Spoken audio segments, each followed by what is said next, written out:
Dan pemirsa, lalu bagaimana Bawaslu menyikapi pelaporan yang dilayangkan TKN dan TKD Prabowo Gibran serta apa tanggapan Bawaslu soal posko pengaduan pemilu yang dibentuk oleh Menko Polhukam Mahfud MD. Sudah bergabung bersama kami anggota Bawaslu Pak Puadi. Pak Puadi, halo selamat sore. Selamat sore, Assalamualaikum. Waalaikumsalam. Pak Puadi, saya minta tanggapan Anda. Bagaimana menurut Bawaslu RI sebenarnya apakah ada pelanggaran yang dilakukan Gibran dalam acara CFD Jakarta saat bagi-bagi susu? Karena Bawaslu Jakarta Pusat menyatakan atau mengambil sikap yang berbeda dengan mengatakan ada pelanggaran aturan lain. Bagaimana duduk hukumnya? Ya, pertama saya perlu sampaikan dan perlu luruskan juga nih informasi berita di beberapa media sosial berkaitan tentang putusan dan keputusan ya. Sebenarnya dalam hal pelanggaran lainnya itu tidak ada istilah putusan ya, apalagi putusan itu hanya rekomendasi. Nah kemudian yang kedua berdasarkan koordinasi yang dilakukan di Divisi Penanganan Pelanggaran Bawaslu Republik Indonesia, hasil penanganan pelanggaran yang dilakukan Bawaslu Jakarta Pusat dikeluarkan statusnya dan hasilnya menemukan bahwa aksi bagi-bagi susu gratis cawapres Gibran di CFD tidak terbukti melanggar Undang-Undang Pemilu. Karena memang Bawaslu Republik Indonesia pernah menangani satu kasus tersebut dengan objek yang sama karena melalui pintu laporan yang kemudian memenuhi ketersyaratan formulir material setelah dilakukan kajian awal. Dan kemudian Bawaslu mengklarifikasi bersama dengan kepolisian dan kejaksaan dan bahkan sekedar informasi bahwa dalam status pelaporannya tidak terbukti melanggar Undang-Undang Pemilu. Namun diduga berkaitan tentang peraturan perundang-undang lainnya, yaitu peraturan berkaitan tentang pelanggaran ketentuan pasal 7 ayat 2 Peraturan Gubernur DKI nomor 12 tahun 2016. Nah, oleh karena itu, Bawaslu Jakarta Pusat ini merekomendasikan ya dugaan pelanggaran tersebut ke gubernur untuk penanganan lebih lanjut. Jadi intinya setelah proses ini direkomendasi ya pada peraturan gubernur tersebut, maka nanti peraturan gubernur yang akan menilai. Karena memang ini kaitannya dengan perundang-undangan lainnya. Tetapi perlu dipertajam bahwa karena berkaitan tentang laporan tersebut, ya, berkaitan tentang memenuhi ketersyaratan formulir materi yang sudah diproses di Sentra Gakumdu bersama dengan kepolisian dan kejaksaan, bahwa ini patut ya disampaikan bahwa tidak terbukti melanggar Undang-Undang Pemilu. Nah, lalu kaitannya dengan undang-undang lainnya, sehingga nanti rekomendasi tersebut karena sudah disampaikan ke Bawaslu DKI, sehingga Bawaslu DKI lah yang kemudian nanti rekomendasi itu diteruskan kepada kaitannya dengan peraturan gubernur itu sendiri. Adapun yang perlu dipertegas adalah objek yang dikoreksi Bawaslu atau Bawaslu Provinsi adalah rekomendasi. Nah, ini kaitannya dengan dugaan pelanggaran peraturan perundang-undang lainnya dari Bawaslu Kabupaten Kota ya, yang kemudian disampaikan kepada Bawaslu Provinsi di tingkat provinsi yaitu DKI Jakarta. Demikian. Ya, Pak Puadi, tapi yang perlu diperjelas, apakah Bawaslu memang berwenang memeriksa pelanggaran aturan lain? Salah yang dimaksud adalah soal Pergub DKI Jakarta nomor 12 tahun 2016 yang tadi Anda sebutkan. Apa memang itu ranah dari Bawaslu? Idealnya karena memang ini objek yang sama ya, karena laporan ini sudah masuk di Bawaslu Republik Indonesia, kebetulan saya yang menangani dengan kepolisian kejaksaan ketika ada kaitannya dengan peraturan undang-undang lainnya.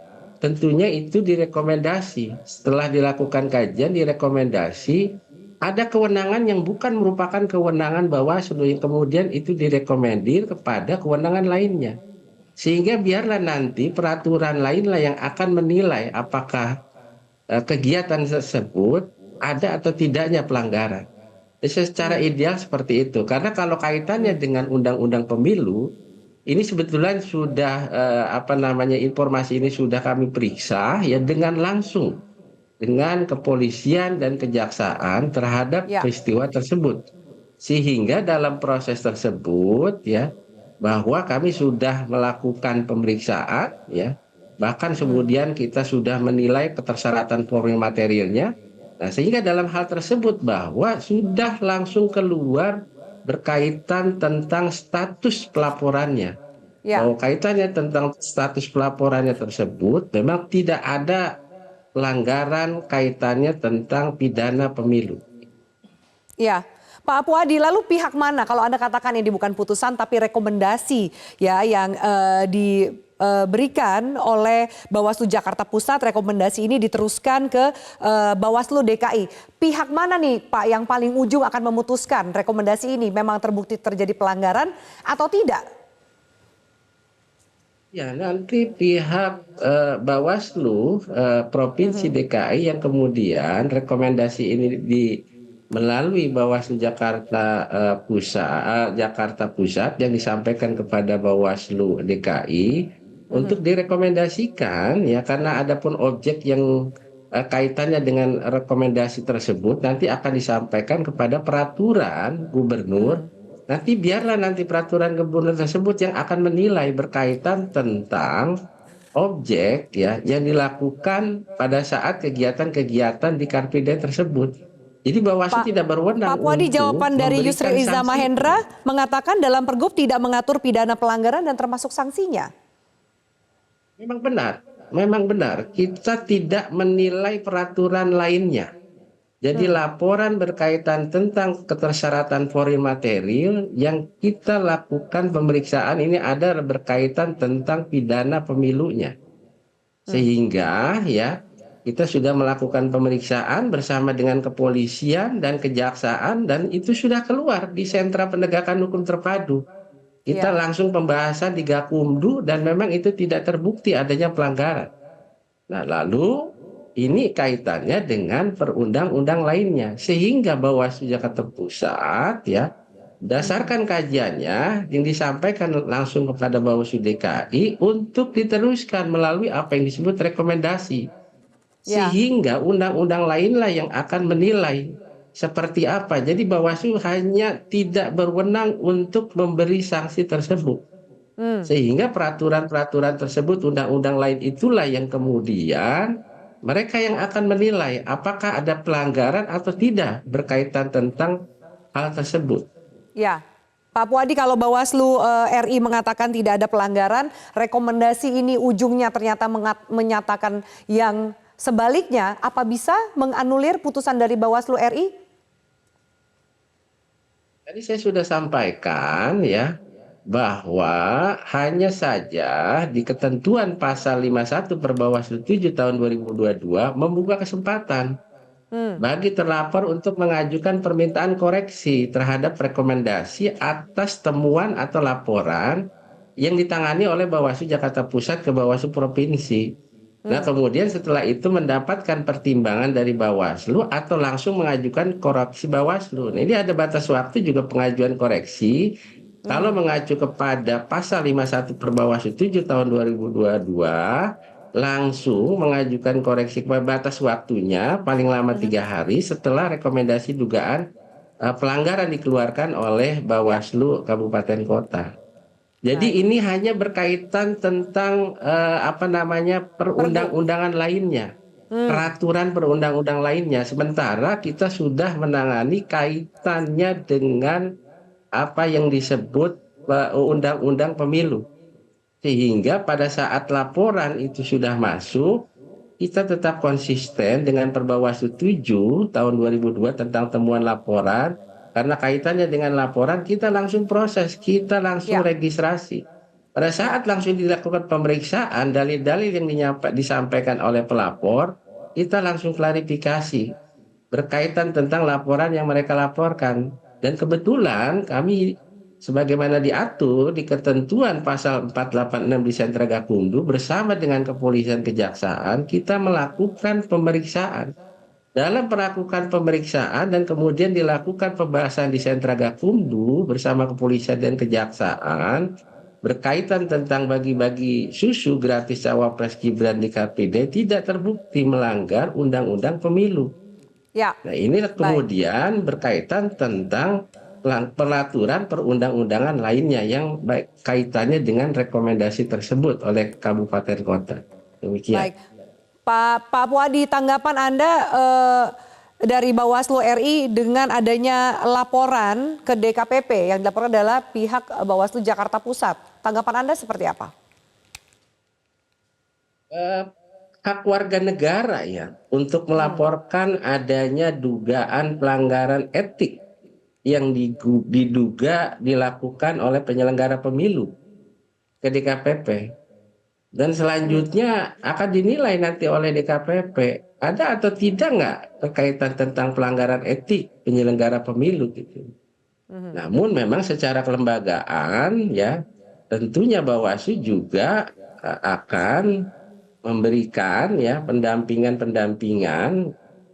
kepada jajaran kita dalam menjalankan tugas dan wewenangnya. Namun dipandang tidak profesional ya dan Mhm. dipandang imparsial oleh masyarakat. Oleh karena itu merupakan hak TKN Prabowo ya Gibran untuk melaporkan jajaran pengawas pemilu yang sedang menjalankan tugas dan wewenang berdasarkan undang-undang. Ya, Pak Puadi, ini kan nggak semuanya masyarakat paham. Hanya tahu ketika Bawaslu RI mengatakan tidak ada pelanggaran, lalu muncul rekomendasi dari Bawaslu Jakarta Pusat yang mengatakan adanya pelanggaran aturan yang ternyata adalah Pergub DKI. Ada yang melihat bahwa ini seakan-akan tidak ada kesulitan internal atau bahkan mungkin tidak kekompakan atau konflik internal yang terjadi antara Bawaslu Pusat dengan Bawaslu yang ada di daerah. Tanggapan Anda seperti apa? Ya, kita di internal kami ya kita sudah menyampaikan kepada jajaran kita untuk menjalankan tugas dan kewenangannya dengan menjalankan prinsip-prinsip penyelenggaraan. Ya, Dalam menjalankan tugas pengawasan harus dilakukan secara profesional. Dan kebetulan memang kita sudah sampaikan kepada jajaran kita berkaitan tentang laporan yang dimaksud. Jadi ini baik. harus dibedakan. Saya harus menyampaikan kepada masyarakat ya. Ya, Jadi ketika karena pintu masuk penanganan pelanggaran apakah melalui pintu temuan ataukah melalui laporan, karena baik. ini masuknya di pintu laporan sehingga Bawaslu kan punya waktu 2 hari ini, Mbak, Ya, untuk melakukan kajian awal. Nah, 2 hari untuk melakukan kajian awal tersebut ya, sehingga memenuhi ketersyaratan formil material atau tidak gitu. baik. Ketika memenuhi ketersyaratan polimateri peristiwa hukumnya ini akan dilihat Baik. apakah ini masuk ke pelanggaran pidana kah, Ya, pelanggaran etik atau pelanggaran baik. administrasi. Pak Puadi, Kebetulan terima pintu kasih masuk yang banyak. dilakukan penanganan Sudah itu ditangkap melalui maksudnya pelanggaran. Pak Puadi. Terima kasih banyak. Kita harus jeda untuk azan maghrib. Terima kasih untuk penjelasan Anda di Prime Time News sore hari ini. Jelajahi cara baru mendapatkan informasi. Download Metro TV Extend sekarang.